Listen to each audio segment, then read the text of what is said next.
जो पहली पीढ़ी है सतयुग की, उसमें पहला पत्ता बन गया, नारायण बन गया। मंदिरों में उनका चित्र बनाया जाता है, लक्ष्मी नारायण का। और क्या चाहिए?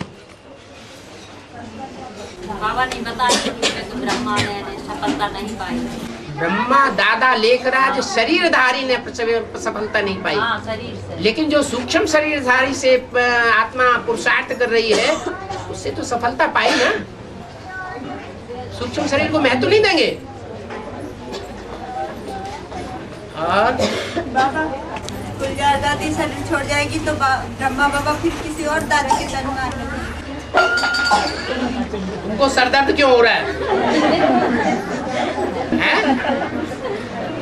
ब्रह्मा बाबा जैसे और भूत प्रेत आत्माएं कोई न कोई में प्रवेश करती रहती है, ऐसे ब्रह्मा की आत्मा कोई न कोई में प्रवेश करती रहे तो हमारा क्या मुसीबत आ रही है?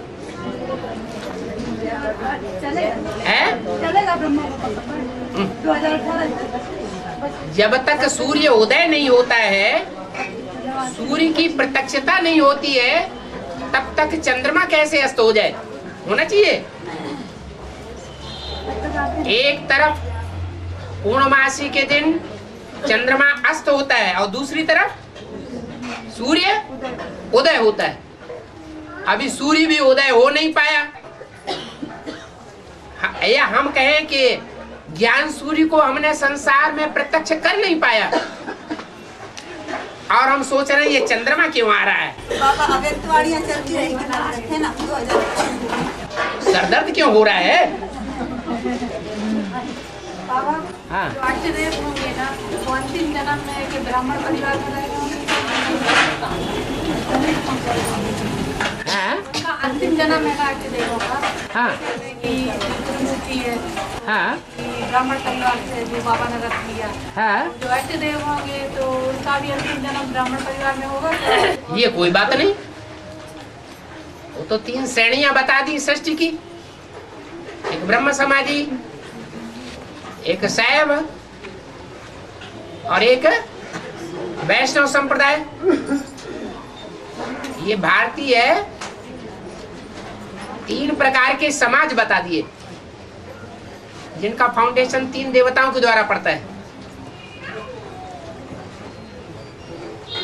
और बाबा जैसे कि वो भक्ति मार्ग में शादी के बाद जो मुकुट होते हैं वो नदी में क्यों बहाते हैं?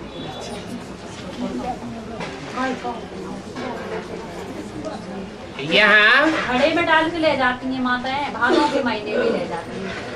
यहाँ ज्ञान मार्ग में मुकुट कौन सा है? पवित्रता का पवित्रता की जिम्मेवारी का ताज है। और घड़ा कौन सा है? बुद्धि रूपी घड़ा है। और नदी कौन सी है? ज्ञान की नदी है। कोई सागर में डालते हैं, कोई नदियों में डालते हैं।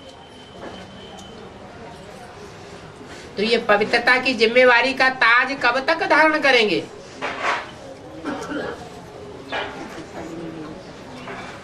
है?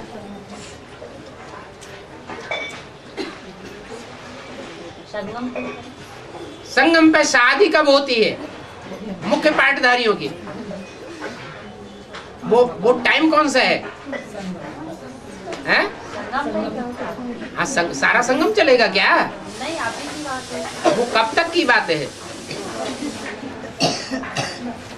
तब तक की बात है जब तक प्रत्यक्षता नहीं होती है। 36 तक प्रत्यक्षता होती है। ये प्रत्यक्षता का जो पार्ट है विशेष, वो 36 तक चलेगा, तब तक गुप्त रहेगा। है? 18। हाँ, टाइम नुदा हुआ है। कृष्ण की सोल कहो, ब्रह्मा की सोल कहो, दादा लेखराज की सोल कहो, वो आत्माएं जब संपन्न स्टेज धारण करें तो उनकी जिम्मेवारी पूरी हो जाती है। जो स्थापना होगी नई दुनिया की, वो थोड़ी सी आत्माओं के द्वारा होगी या ढेर सारी आत्माओं के द्वारा होगी? थोड़ी सी होंगी, छोटा परिवार होगा, इकाई एक होगी, एक परिवार होगा, फिर एक से अनेक बनते जाएंगे। और बाबा माया जो है किसी को नहीं छोड़ती, पतित बनती है मतलब आत्मा, तो फिर पतित बनने से तो पद कम हो जाता है। पतित बनने से तो पद कम हो जाता है। पतित बनने से 63 जन्म में पद कम नहीं हो जाता है।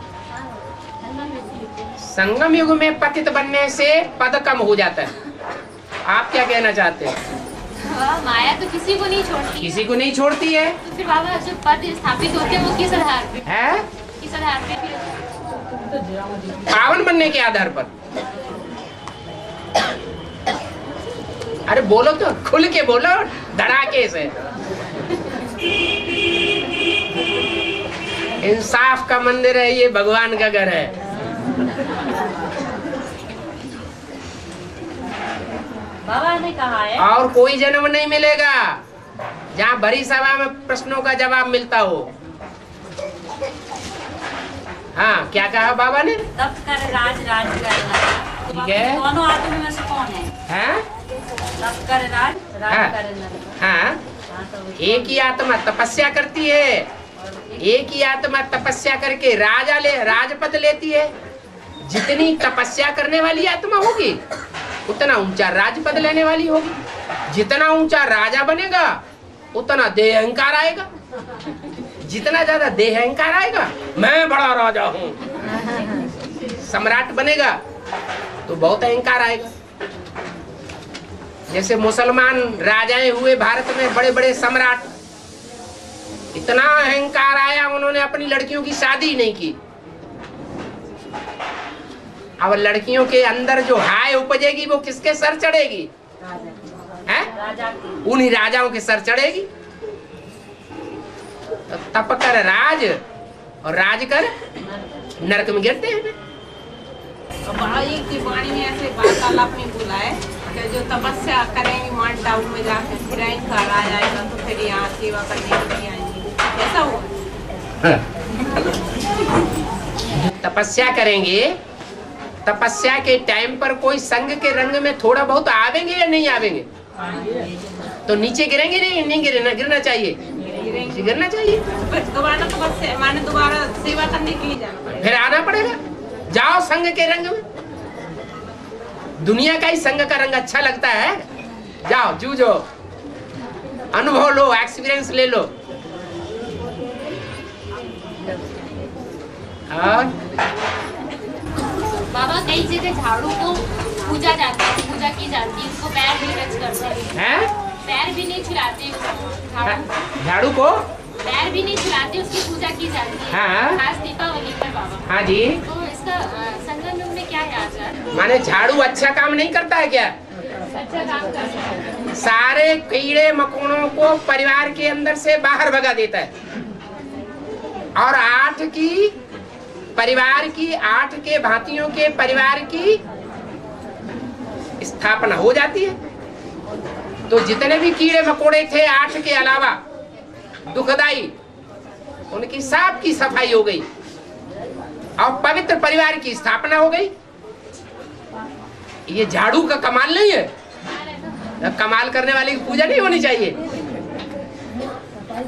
इसलिए अव्यक्तवाणी में बोला है, प्रकृति इस समय दोनों हाथों में झाड़ू ले करके खड़ी हुई है। एक दाएं हाथ में भी झाड़ू है तो बाएं हाथ में भी झाड़ू है। बाबा गाड़ी में बोला आगे चलते हैं? आगे चल के युगलों की बहुत महिमा होगी। ठीक है, युगलों की बहुत महिमा होगी। हाँ, युगलों की बहुत महिमा होगी, बगुलों की नहीं, युगलों की। सही बात बोली। हाँ, उन्हीं युगलों की जो बगुले न बने। जैसे बाबा युगल बनाना चाहते हैं ऐसे युगल बन के दिखाएं। नहीं, एक बार बाबा ने वाणी बोला कि रुद्रमाला मंदिर के माला में तो जाएंगे। उन युगलों की बात है कि अभी वाले बगुले हैं कि पवित्र युगल हैं, दिखाई पड़ रहे हैं। उनकी निशानी क्या होगी कि बगुले हैं या पवित्र युगल हैं? इसकी क्या निशानी दिखाई देगी?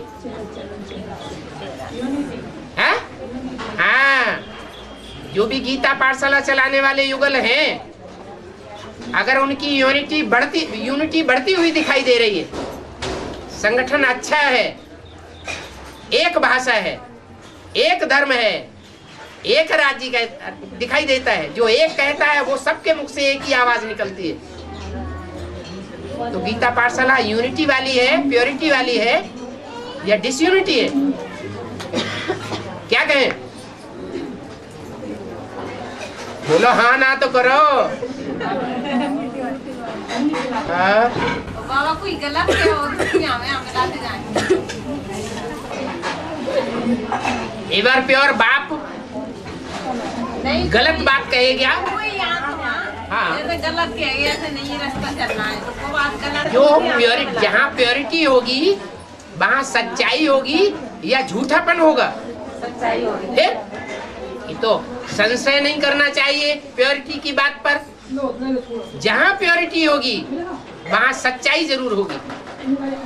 इस दुनिया में सब इम्प्योर हैं, मनुष्य मात्र इम्प्योर हैं, कोई सच्चा नहीं, सब झूठे हैं। एक शिव बाबा एक बार प्योर दिखाई दे तो उसके ऊपर कोई उंगली उठा सकेगा? अगर उठाता है तो हार खाएगा या जीत पाएगा? हार खाएगा।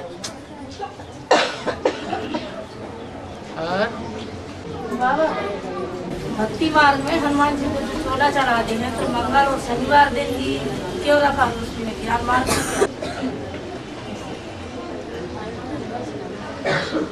नारायण कितने हैं? अरे नारायण कितने हैं? एक नारायण है। नहीं, सतयुग के साथ। हाँ, सतयुग के साथ विधर्मी नारायण और बाकी दो स्वधर्मी। तो जो स्वधर्मी है उनको निकाल ले। जो स्वधर्मी है वो पूंछड़ी वाले हैं, देह अभिमानी की सूंड वाले हैं कि आत्माभिमानी है? आत्माभिमानी। बाकी कितने रह गए? वो 7 रह गए, पूंछड़ी वाले रह गए। तो उनमें जो लंबी पूंछ वाला है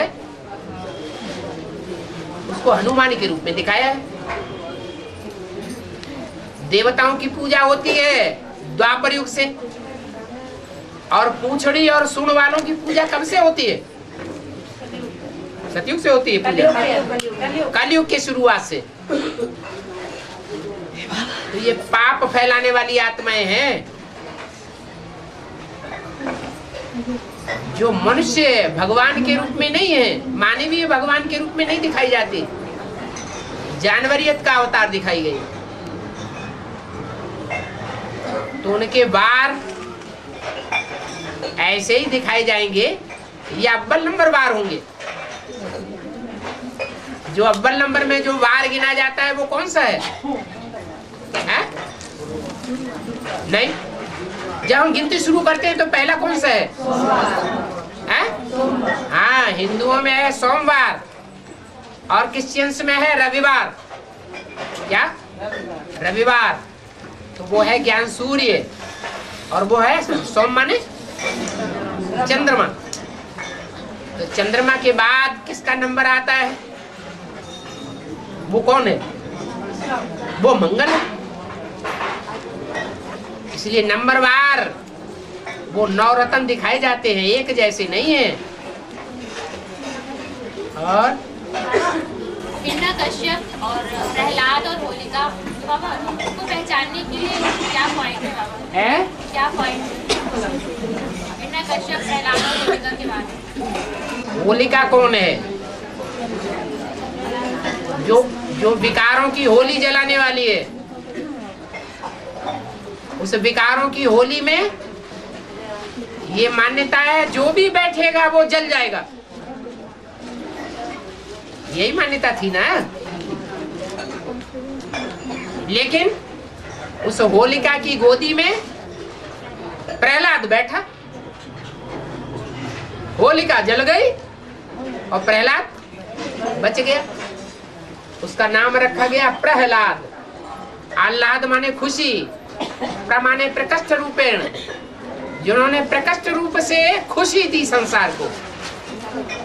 जैसे कृष्ण के लिए दिखाते हैं। 7 विधर्मी नारायण जैसे बच्चे, कृष्ण जैसे बच्चे कंस की जेल में कोस लिए गए, माने विकारी बन गए, विभिचारी बन गए, और कृष्ण बच गया।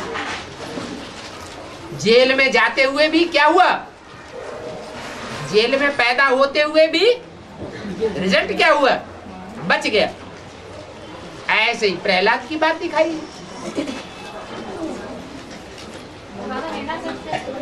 हिरण्यकश्यप को हुआ जो प्रहलाद का विरोध करता है, जो भगवान का पार्ट है, उस पार्ट का जो विरोध करने वाले हैं और सख्त विरोध करने वाले हैं। कोई थोड़ा विरोध करने वाले होते हैं और कोई जबरदस्त विरोधी होते हैं। तो इस ईश्वरीय ज्ञान के जबरदस्त विरोधी कौन है?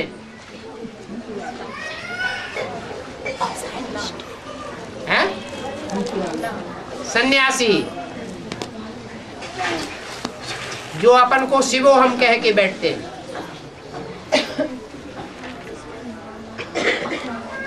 वो सन्यासी, उनको बोला हिरण्यकश्यप।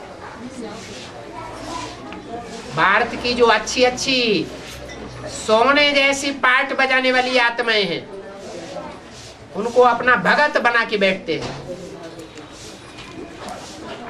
हिरण्य माने सोना, सोने जैसी सच्ची आत्माओं के तेज को पीने वाले हैं। काश्य माने तेज, पा माने पीने वाला। और भगवान को क्या मिलता है? भगवान जब आते हैं तो उनके लिए गायन बनता है, मिले न फूल तो कांटों से दोस्ती कर ली। उनको कांटे मिलते हैं और उनको सच्चे सच्चे भक्त मिल जाते हैं।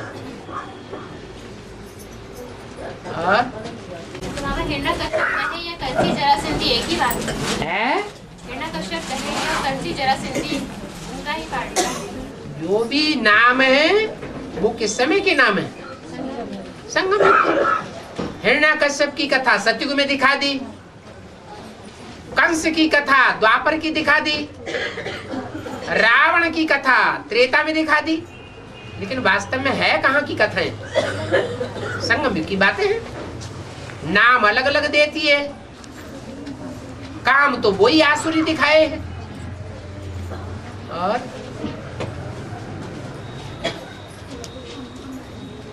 और मुरली बोला हुआ है कि प्रकृति की मतलब जो एक एक तत्व है वो जहाँ के तहाँ 5000 वर्ष बाद पहुँच जाएंगे। तो जैसे कि तक तो नहीं पहुंच जाएंगे, तक तो नहीं पहुंच जाएंगे। मतलब जो अणु तत्व के जो अणु हैं, वो जहाँ से अणु शुरू हुआ है वहीं पहुंचेगा। तो जैसे कि अंतरिक्ष में जो कई चीजें रखी हुई है, तो वो मतलब किसी अंतरिक्ष में मुख्य तो ये 7, 8, 9 ग्रह है। ये 9 ग्रह जब आखिरी विनाश होगा तो टकराएंगे या नहीं टकराएंगे? टकराएंगे। टकरा के जो बड़े में बड़ा होगा, ज्यादा पावरफुल, वो ही बचेगा। कि सब धर्म वाले बच जाएंगे, धर्म पिताएं, और सारे टकरा टकरा के खलास हो जाएंगे, अपने अस्तित्व को खलास कर देंगे। और 2018 का क्या है? 2018 कहते हैं। हाँ, बाबा कहते हैं कि बेहद का बात बेहद की वजह से बेहद की बातें करते हैं। तो हद की बुद्धि लगाने वाले होंगे वो हद में अर्थ लगाएंगे, हाँ। बेहद की वजह से बेहद में अर्थ लगाएंगे। तो हद वालों ने हद में बुद्धि लगा ली कि 18 में देहधारी कृष्ण का जन्म होगा। जो वेद के बच्चे हैं उनकी बुद्धि में बात बैठ जाती है कि सतयुग में जो स्थूल दुनिया शुरू होगी उसमें हद के कृष्ण का जन्म होगा। और शास्त्रों में जिस कृष्ण का गायन है वो कृष्ण का प्रत्यक्षता रूपी जन्म संगम युग में होगा या सतयुग में होगा? संगम में होगा।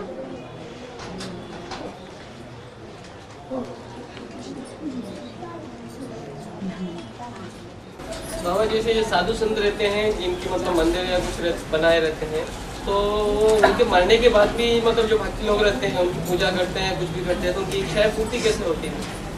इनकी इच्छा पूर्ति कैसे होती है? जैसे कि कोई पूजा करते हैं कोई लोग, मतलब जिन पुरुषों की मतलब जो मर जाते हैं, कहते हैं विश्वासम फलदायकम,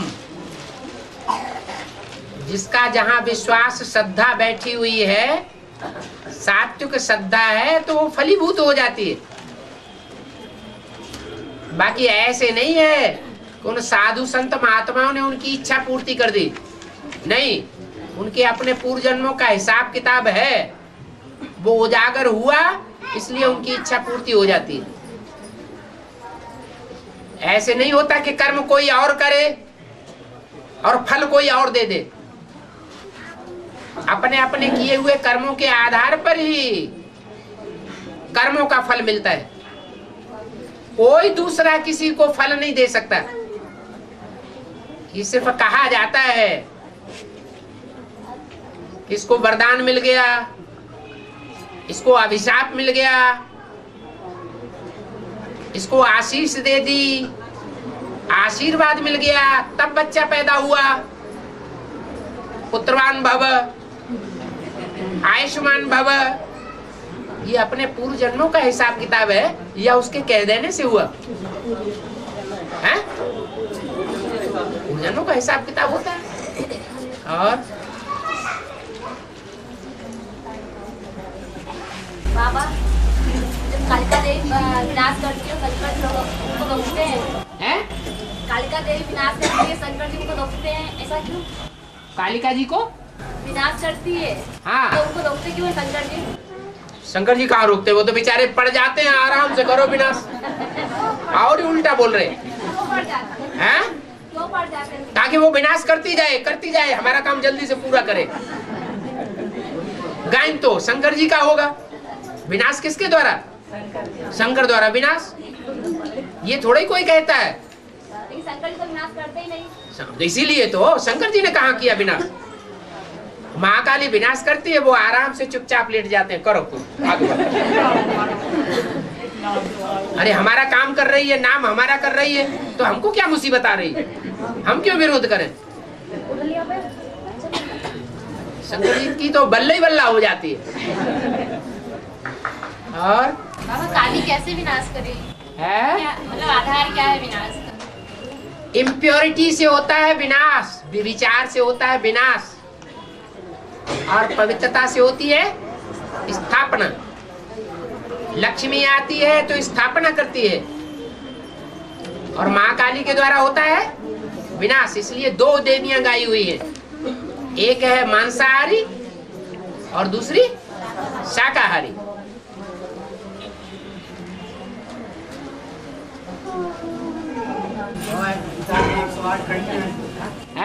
गीता के 108 खंड, गीता के 108 टिप्पणियाँ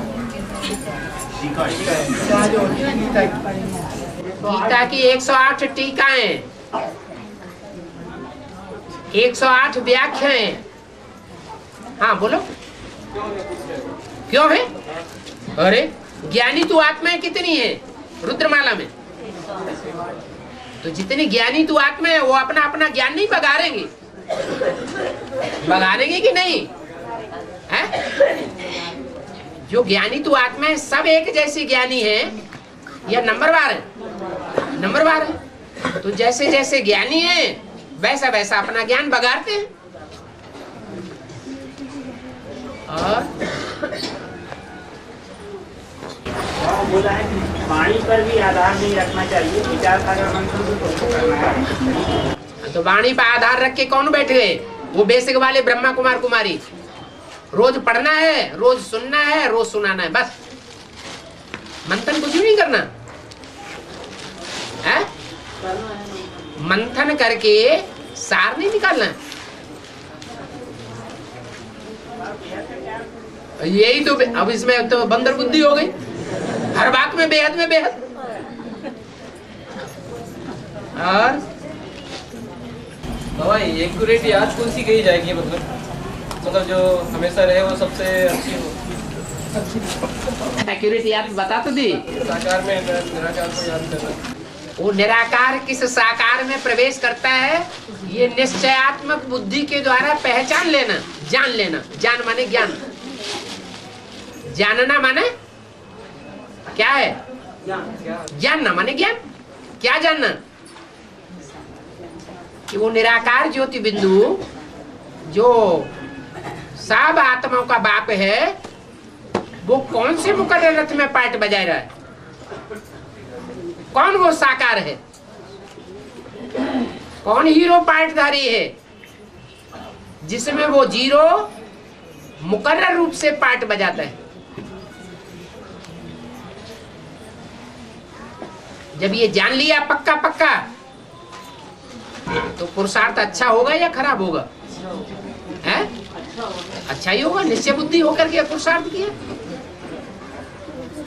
जितना निश्चय बुद्धि तो संशयात्मा विनश्यते, निश्चय बुद्धि विजयते। ज्ञान के पॉइंट को मनन चिंतन करना वो दूसरे नंबर पे है। सबसे बड़ा ज्ञान कौन सा है? सबसे बड़ा ज्ञान किस बात का? पहले पहले जब कोर्स देते हैं तो कौन सी बात विशेष पहले समझानी है? हैं? अरे बाप का परिचय। और काली जो है इम्प्योरिटी से विनाश करती है? काली जो है इम्प्योरिटी से विनाश करती है। चोटी से? हाँ जी, कोई भी विनाश होता है वो इम्प्योरिटी से ही विनाश होता है। हाँ, ऐसा कौन सा आधार है जो कि सारे बच्चे साफ हो जाते हैं? मतलब आगे काली की टांगों में जो कपड़ा है बाहों का, वो नहीं देखा? देखा है? मुंडमाला तो यहाँ है गले में, कमर में क्या लटक रहा है? बाहें भुजाएं किस बात की निशानी होती है? किसका सहयोग दिया भुजाओं ने? काली का सहयोग। भुजाएं यहाँ लटकती हैं, वो जहाँ लटकी हुई हैं वो भुजाएं ये साबित कर रही है कि भगवान की भुजाएं थी। माँ काली ने भुजाओं को काट लिया और अपनी लज्जा ढांक ली, ताकि कोई ये न कहे कि ये व्यभिचारिणी है। संसार ने इस बात को नहीं पहचान पाया। किस बात को? ये महाकाली काली क्यों बनी? काली माने क्या? गोरी माने क्या? काले कर्म करते हैं तो काला मुंह हो जाता है, और गोरे कर्म करते हैं तो गोरा मुंह हो जाता है। काली के लिए गायन नहीं है श्याम सुंदरी। किसके लिए गायन है? कृष्ण के लिए गायन है। वो श्याम पार्टी भी बजाता है, वो तो सारी दुनिया बजाती है, क्या बुरी बात? लास्ट में अंत में सुंदर पार्टी भी बजाते हैं। और श्यामा गौरी का तो गायन है ना? है श्यामा गौरी का तो श्यामा गौरी आरती में गाते हैं, जय श्यामा गौरी। ये श्यामा गौरी दो हैं कि एक है? पता नहीं। तो ये बता रही एक है। जैसे बाबा श्याम सुंदर कहते हैं तो श्यामा गौरी एक है या दो? श्यामा गौरी तुलसी के लिए कहा जाता है। तुलसी दो प्रकार की है, एक श्याम तुलसी और एक हरित तुलसी। जो हरित तुलसी है वो उतनी व्यभिचारिणी नहीं बनती है अनेकों के साथ, और श्यामा तुलसी अनेकों के साथ व्यभिचारिणी बनी तो काली हो गई, क्योंकि वो कांटों के जंगल में पनपती है। वो काली तुलसी वाले पत्ते की तुलसी को पौधे को घर में लाके रखेंगे तो खत्म हो जाएगी।